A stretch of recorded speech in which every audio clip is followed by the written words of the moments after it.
오늘은 사순절의 제29일입니다. 이러므로 너희도 준비하고 있으라. 생각하지 않은 때에 인자가 오리라. 충성되고 지혜 있는 종이 되어 주인에게 그 집사람들을 맡아 때를 따라 양식을 나눠줄 자가 누구냐. 주인이 올 때에 그 종이 이렇게 하는 것을 보면 그 종이 복이 있으리로다. 내가 진실로 너희에게 이르노니 주인이 그의 모든 소유를 그에게 맡기리라. 만일 그 악한 종이 마음에 생각하기를 주인이 더디오리라 하여 동료들을 때리며 술 친구들과 더불어 먹고 마시게 되면 생각하지 않은 날 알지 못하는 시각에 그 종의 주인이 이르러 엄히 때리고 외식하는 자가 받는 벌에 처하리니 거기서 슬피 울며 이를 갈리라. 주님, 당신이 우리를 섬기는 자리로 부르셨습니다. 우리의 삶이 이웃과 당신을 섬기는 삶이 될 수 있도록 은혜를 베풀어 주소서.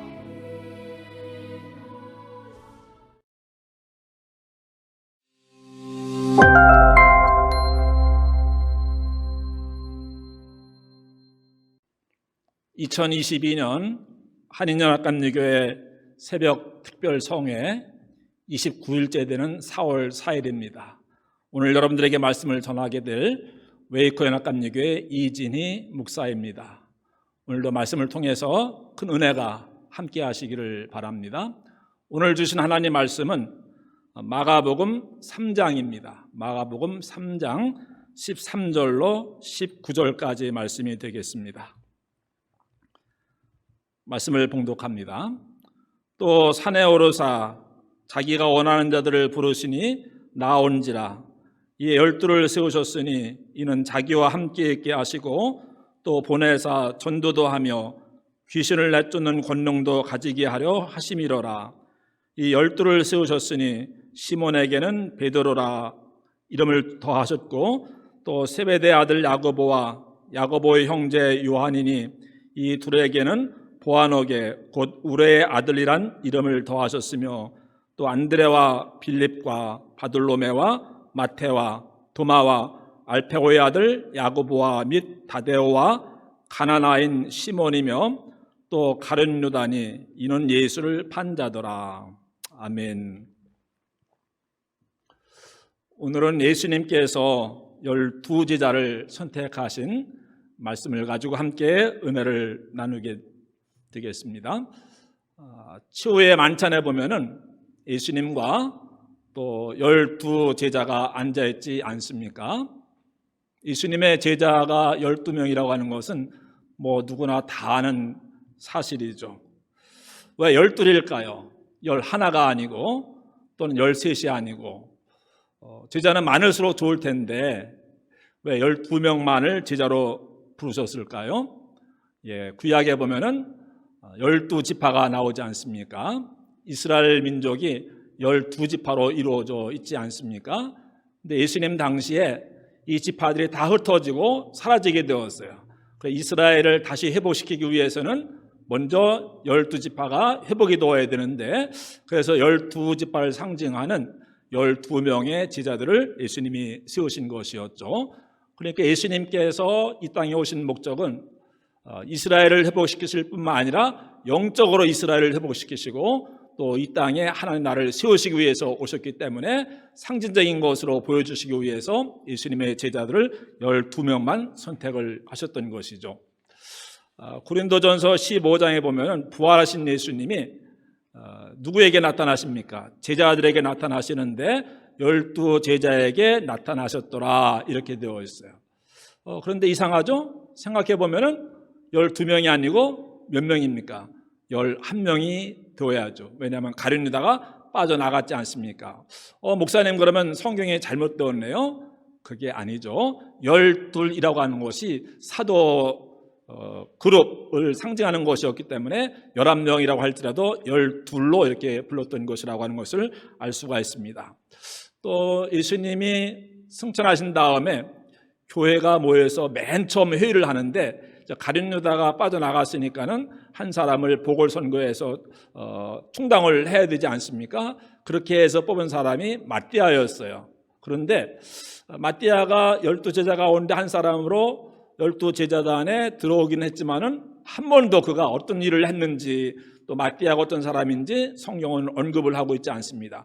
그럼에도 불구하고 이 땅에 있는 교회가 맨 처음 모여서 한 일이 무엇인가 하면은 12명 가운데 빠진 한 명을 보궐하는 그런 일이었습니다. 그만큼 12이라고 하는 숫자에 큰 의미를 부여했던 것을 볼 수가 있죠.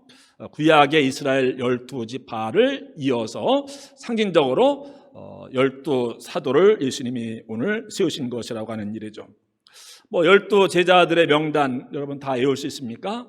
베드로, 요한, 야고보, 안드레, 빌립 12명 다 외울 수 있는지 모르겠습니다.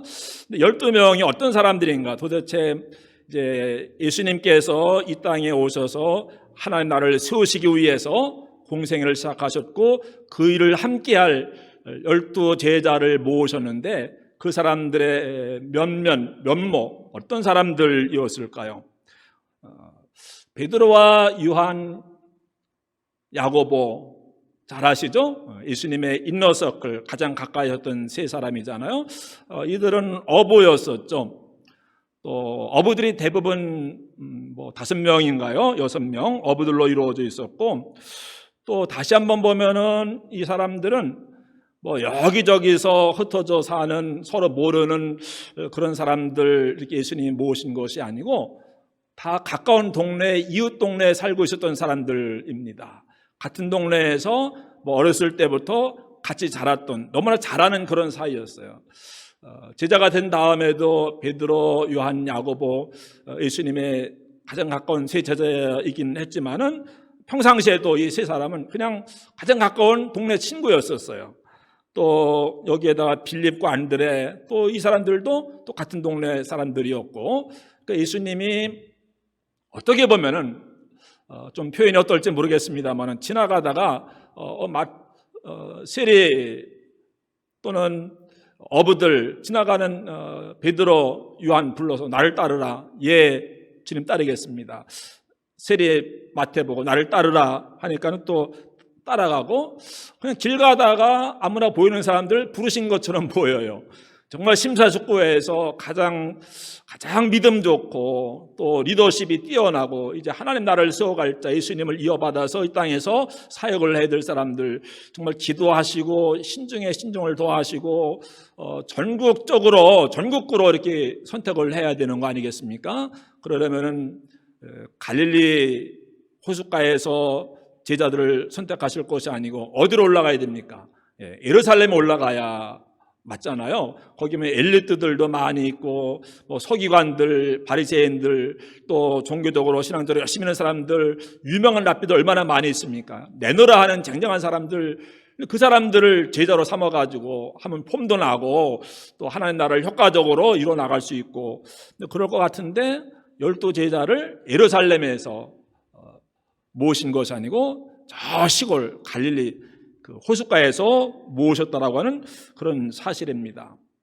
동네 친구들 같은 사회적 클럽 말하자면은 사회적 클럽 옛날에 시골에 농촌에 그 청년들 모임 거기에서 베드로, 요한, 야고보, 안드레, 빌립 다 불러 모아가지고는 예수님이 그들을 통해서 이제 하나님 나라를 세워가시는 모습을 볼 수가 있습니다. 말하자면은 죄송하지만 아무나 이렇게 부르신 거더라고요. 자격이 있어서 또 그들의 어떤 장점을 보시고서 합당해서 제자로 이렇게 선택하신 것이 아니었죠. 그럼 이 베드로나 요한이나 야고보나 빌립이나 안드레나 왜 제자가 되었을까요? 가장 중요한 이유는 예수님과 같은 동네에 살았기 때문이더라고요.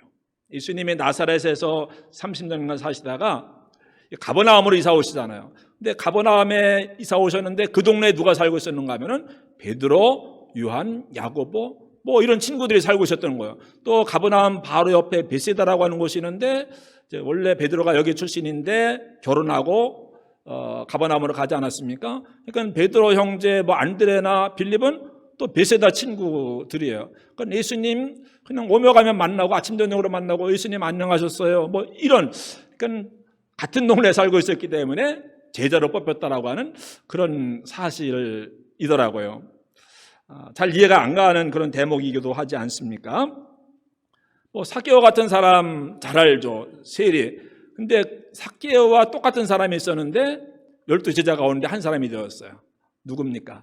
마태예요. 마태. 어디에 살고 있었어요? 예, 가버나움에 살고 있었어요. 세리였어요. 오늘날로 말하면 뭐 CPA 정도 될까요? 그래도 12제자가 오는 데서는 배운 사람이라고 할 수 있는 그런 사람인데, 그냥 이렇게 세관 앞을 지나가시다가 예수님이 그 안에서 오피스에서 일하고 있는 마태를 보시더니 나를 따르라 하니까는 조금 더 주저하지 않고 예 알겠습니다. 들춰보던 서류들 서랍에 넣고 나와서 문 닫고 그 다음부터 예수님을 따라가더라고요. 세리도 끼어 있었습니다. 그런데 그 당시에 세리는 삭개오가 우리가 잘 알고 있는 것처럼 별로 이렇게 사람 취급받지 못하고 사람들이 멸시하고 또 조롱하는 그런 사람 아니었습니까? 그 당시에 그 유대인들의 관습에 따르면은 세리는 법정에서 증인으로 설 수도 없는 사람들이었어요. 그러니까 사람 취급을 안 하는 거예요. 그런데 그런 사람을 예수님이 부르신 거예요. 그러니까 세리는 마태는 얼마나 황송하겠습니까? 성은이 만극한 아이다죠. 저 예수님이 기적을 행하시고 수많은 사람들이 따라다니는 저 예수님이 하나님의 아들일지도 모르는 메시아일지도 모르는 그런 분이 나를 보고 세리인데, 사람 취급받지 못한 세리인데 따라오라고 하니까는 주저하지 않고 따라갈 수가 있었던 것이죠. 이제 왜 마태가 CPA 그 자리에 그만두고 예수님을 따라갔는가? 예수님은 그 사람을 사람 취급을 해준 거예요. 인정을 해준 거예요. 그러니까는 너무 감사하니까는 예수님을 따라가더라고요. 이렇게 뭐 어부라든가 세리라든가 뭐 이 사람들 성경을 뭐 제대로 아는 사람이겠습니까? 학교를 다녀보았겠습니까? 물론 그 당시에는 뭐 학교 다니는 사람들은 거의 없었죠. 뭐 예루살렘에 가면 있을지 몰라도. 그러면 예수님의 제자들 정도는 뛰어난 엑설런트한 뭐 이런 엘리트들 그 예루살렘 가야만 찾을 수 있는데 거기 가서 찾았어야 마땅한 곳일 텐데 갈릴리 호숫가에서 찾다 보니까는 뭐 이런 사람들, 특별히 뭐 믿음이 좋거나 출신이 좋거나 가문이 좋거나 그렇다고 인품이 좋긴 하나 아주 평범한 그런 사람들이더라고요. 우리와 하나도 다를 것이 없는 그냥 그런 사람들인데, 그런 사람들을 이 땅에서 하나님 나라를 세워갈 그런 인물들로, 제자들로 예수님이 삼으셨습니다. 그냥 죄송하지만 아무나 12제자로 부르신 것처럼 보이는 그런 사람들이었더라고요. 근데 예수님은 그런 사람들을 통해서 이 땅에서 하나님의 나라를 세워나가지 않았습니까?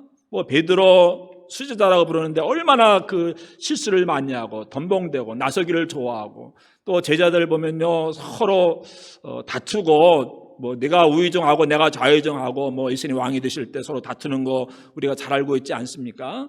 또 이제 변화산상에 베드로, 요한, 야고보 3명 데려갑니다. 그러면 밤새도록 철회하면서 기도해야 될 사람들이, 깨어 있어야 될 사람들이 졸다가 뭐 이런 이야기 우리가 잘 알고 있습니다. 또 세족식 갈 때 보면은 베드로가 예수님 제 발은 예수님 닦아주실 수 없습니다. 어떻게 보면 겸손한 것처럼 보이지만 사실은 좀 베드로의 마음이 불편한 거예요. 왜? 그 전에 내가 좌의정이니 내가 우의정이니 서로 다투면서 왔는데, 그러면 예수님이 맨 먼저 수제자로 인정해 주신다면은 베드로 그 사람의 발을 닦아 주셨어야 될 텐데 하필이면 그날따라 자리를 잘못 앉았는지 맨 마지막에 닦아 주시는 거예요. 그러니까 기분이 상한 거예요. 저 싫습니다. 제발 안 닦아 주셔도 좋습니다. 예, 겸손해서 한 말이 아니더라고요. 이렇게 제자들 간에도 뭐 티격태격하고 내가 높으니 내가 높으니 서로 그렇게 아웅당하는 그런 모습을 볼 수가 있습니다. 겟세마네 동산에서 예수님이 십자가를 앞에 두고 밤을 새워가며 기도하시잖아요. 그때 무슨 기도를 합니까? 온 세계 모든 민족이 하나님 나라 안으로 들어오게 하시며 이 제자들을 통해서 하나님 의도한 일을 행하여 주셨고 뭐 이런 기도하지 않으셨습니다. 2가지입니다. 이 12명의 제자들이 예수님 하나님과 제가 하나인 것처럼 저들도 서로 하나가 되게 하옵소서. 하나님이 저를 사랑하시고 제가 저 제자들을 사랑하는 것처럼 저들도 서로 사랑하게 하옵소서. 서로 사랑하게 해달라고 하는 기도를 하시고 서로 하나가 되게 해달라고 하는 그런 기도를 하셨습니다. 저들이 원수까지도 사랑하게 해주시고 세계 끝까지 가서 복음을 전하게 하시고 뭐 이런 엄청난 기도, 뭐 세계 평안이, 뭐 민족 복음만이 이런 기도를 해주신 것이 아니고 또 이 세상 사람들을 위해서 기도해 주신 것이 아니고 제자들을 위해서 기도해 주시는데 예수님의 마지막 유언과도 같은 기도를 들어보니까 무엇인가 하면은 저들이 서로 싸우지 않고 하나가 되게 해달라고 하는 그런 기도를 드리시더라고요. 그리고 서로 사랑하게 해달라고 하는 그런 기도를 드리시더라고요. 그러니까 제자들만 놓고 이제 예수님이 떠나셔야 되는데 예수님 마음이 안 놓이는 거예요. 편치 않은 거예요. 저 12 제자들 잘해야 되는데 그래 하나님 나라를 이루어갈 수 있을 텐데 근데 지금까지 하는 모습 보니까는 이게 마음이 안 놓이는 거예요. 서로 다투고 싸우고 아웅다웅하고 티격태격하고. 근데 예수님은 그런 사람들을 뭐 인품이 뛰어나가는 믿음이 좋거나 이런 사람들이 아니라 이렇게 부족한 것이 많고 흠이 많은 그런 사람들을 제자로 부르셨고 또 그들이 나중에는 얼마나 위대한 일을 하나님 나라를 위해서 행했습니까? 교회에도 보면은 믿음 좋은 사람이, 인품 좋은 사람이 뭐 장로님 되고 권사님 되고 하면 얼마나 좋겠습니까? 근데 누가 봐도 조금 부족하고 문제가 있고 교회에 이렇게 트러블 메이커가 되는 그런 사람들이 교회에 임원이 되기도 하고 하는데, 야, 우리 교회 좋은 믿음의 사람들, 좋은 인품의 사람들, 훌륭한 성품의 사람들, 이런 분들이 장로님 되고 권사님 되면 얼마나 좋을까? 근데 그런 사람들을 뽑으려고 하다 보면 교회에 일할 사람들이 아무도 없겠죠. 그래 예수님이 이 흠도 많고 티도 많고 실수도 많고 덤벙대는 이런 제자들 그들을 훈련시켜 가지고 하나님 나라 일을 맡기셨듯이 교회도 마찬가지더라고요. 그러니까 제자들의 모습이 그 아웅다웅하고 티격태격하고 서로 누가 높으니 싸우는 그 모습이 오늘날 우리 교회 안에서의 임원들이나 교인들의 모습과 별로 다를 것이 없다고 하는 사실을 보면서 그래도 예수님이 그런 사람들을 통해서 하나님 나라의 일을 이루어 가셨듯이 교회도 그런 사람들을 통해서 하나님은 하나님의 일을 계속 이루어 가신다고 하는 사실을 발견할 수가 있습니다. 이 사람들 다 지극히 평범한 사람들 아니었습니까? 뭐 우리 한인연합감리교회 중에 뛰어난 목사님 누군지 모르겠어요. 큰 교회 어떤 교회인지 모르겠어요. 물론 우리가 아는 유명한 목사님도 계시겠고 또 큰 교회도 뭐 서울 강남에 뭐 있겠고, 그럼 그런 목사님 모시고 설교 듣는 교인들 얼마나 행복할까? 그런 큰 교회에서 목회하면 얼마나 행복할까? 얼마나 좋을까? 아니라고 하는 거죠. 이 땅에는 99.99%의 교회들은 다 우리 교회처럼 작은 교회들입니다. 99.99%의 목사님들은 이진희 목사처럼 다 지극히 평범한 그런 목사들입니다. 하나님은 그런 평범한 교회, 평범한 목사들, 또 여러분들도 뭐 뛰어난 거 있습니까? 다 평범하신 분들이잖아요. 이런 평범한 교인들을 통해서 하나님은 하나님 일을 해나가신다는 사실을 발견할 수가 있습니다. 예수님이 뛰어난 사람들 전국구로 모집해가지고 12 제자로 세우신 것이 아니라고 하는 그런 사실 앞에 그래서 하나님이 나를 장로로 세워주셨고 나를 목사로 세워주셨구나. 나같이 부족하지만은. 아멘. 하나님은 평범한 교회를 통해서도 큰 일을 행하시고 평범한 목사와 평범한 교인들을 통해서 하나님은 하나님의 일을 얼마든지 해나가시는 그런 모습을 보면서 또 위로가 되기도 하지 않습니까? 1738년 5월 24일 오후 8시 45분 감리교인이라면 다 알아야 되는 그런 숫자죠. 1738년 5월 24일 존 웨슬리 목사님이 우리 미국에 선교사로까지 왔다가 조지아주에 결국은 실패하고 거의 야반도주하다시피 런던으로 돌아가지 않았습니까? 마음이 무거웠습니다. 그날 낮에 수요일이었습니다. 런던에서 제일 큰 교회, 런던에 가면 세인폴 캐티드럴 철치가 있는데 저도 한번 가보았습니다만은 영국 황실에서 뭐 결혼식을 한다든가 또 영국의 그 내셔널 어떤 행사를 한다든가 할 때는 다 이 교회에서 합니다. 굉장합니다. 장엄하고 들어가기만 해도 벌써 하나님의 임재를 느끼는 것처럼 느껴지는 그런 교회인데 이제 존 웨슬리 목사님이 그날 낮에는 그 교회에 갔습니다. 큰 성가대에서 아름다운 찬양의 소리를 듣고 뭐 추기경인가요? 그분이 나와서 강론하는 하나님의 말씀을 듣고 그러나 아무런 감동이나 은혜가 없었습니다. 그의 마음은 여전히 무거웠습니다. 그날 저녁이었습니다. 저녁이 되었어요. 또 다른 교회를 찾아갑니다. 올더스키에가에 있는 작은 교회, 모라비안 교도들의 교회를 찾아갑니다. 저녁 8시가 되었습니다. 아마 웨슬리 목사님은 조금 늦게 갔는지도 모르겠죠. 조금 늦게 가서 맨 뒤에 가서 앉아 있었습니다. 뭐 이렇게 교회 분위기가 무거웠습니다. 몇 명 모이지도 않았고, 뭐 수요일 날이라 그래서 그랬을까요? 뭐 조명도 이렇게 흐릿했고, 뭐 찬양단이 있는 것도 아니고, 예, 그냥 그런 분위기였습니다. 우리 교회 같은 그런 분위기였을 겁니다. 은혜 받을 분위기는 아니었다라고 이야기할 수 있겠죠. 근데 그날따라 목사님이 안 계셨는지 아니면 어제 출타하셨는지 어떤 교인이 나와가지고 앞에서 성경을 읽는 것도 아니고 말틴 루터가 쓴 로마서가 있는데 그 서문을 읽어 내려가는 거예요. 본문도 아니고 서문을 읽어 내려가는 거예요.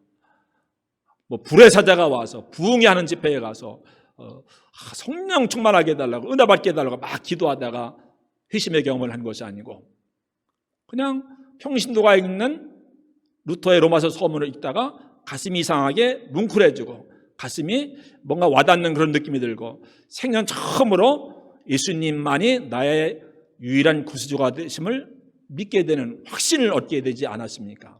그날 낮에 굉장한 교회에 갔습니다. 굉장한 설교를 들었습니다. 거기에서 회심하지 않았습니다. 저녁에 작은 교회에 갔습니다. 목사님도 없는 교회에 갔습니다. 그 자리에서 존 웨슬리 목사님이 회심하고 오늘날의 전 세계를 영적으로 뒤집어 엎는 또 우리 감리교 그렇게 세워진 것이 아니겠습니까? 하나님은 지극히 평범한 사람들을 통해서 위대한 일을 하시는구나. 작은 교회를 통해서 하나님은 큰 일을 하실 수 있구나. 우리 한인연합감리교회가 다 이렇게 작지만은 또 목사님들, 훌륭한 목사님도 계시겠습니다만 또 저와 같은 평범한 목사도 있는 것이고 또 교인들 뭐 누가 하면 다 알만한 그런 유명한 분들만 있는 것이 아니고 그냥 이름 없는 그런 분들이 우리 한인연합감리교회 교인들 아니겠습니까? 그러나 하나님은 그런 교회, 그런 목사 또 그런 교인들을 통해서 지금까지도 큰 일을 행해 오셨고 또 앞으로도 큰 일을 행하실 줄로 믿습니다. 저와 여러분이 또 우리 교회와 여러분 모든 교회들이 평범하지만은 하나님 앞에 귀하게 쓰임받을 수 있게 되기를 간절히 축원합니다. 기도하시겠습니다. 사순절을 향해 가는 순례의 길을 걸어왔습니다. 이제 마지막 2주간 남았습니다. 십자가의 은혜가 다시 한번 마음속에 깊이 새겨질 수 있게 하시고 십자가로 더 가까이 나갈 수 있는 시간들이 되어질 수 있게 도와주시기를 원합니다. 예수님과 함께 십자가에 우리 옛사람을 못 박을 수 있게 하시고 그래 부활절 아침에 예수님과 함께 다시 거듭 태어나는 본호계에 나는 부활하는 큰 기쁨을 맛볼 수 있도록 우리 한인연합감리교회를 축복하여 주시옵소서. 오늘 한 달도 주님의 십자가를 묵상하면서 또 내게 주어진 십자가를 잘 감당하면서 승리하는 삶을 살아가도록 은혜 내려 주시옵소서. 예수님의 이름으로 간절히 기도드리옵나이다. 아멘. 아멘.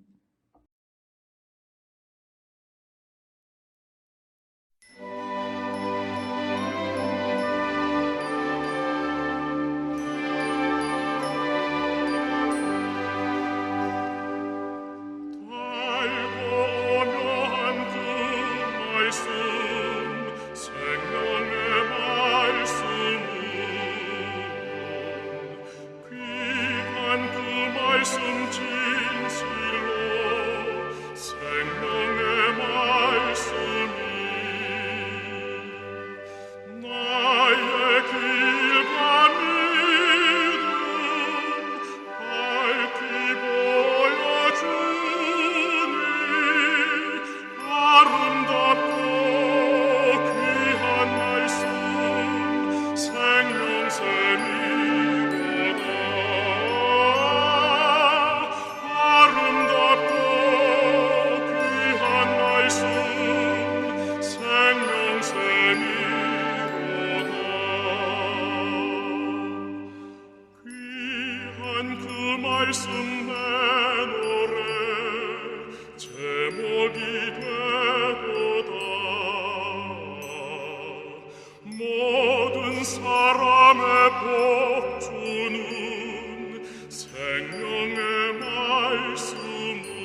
한 말씀 생명샘이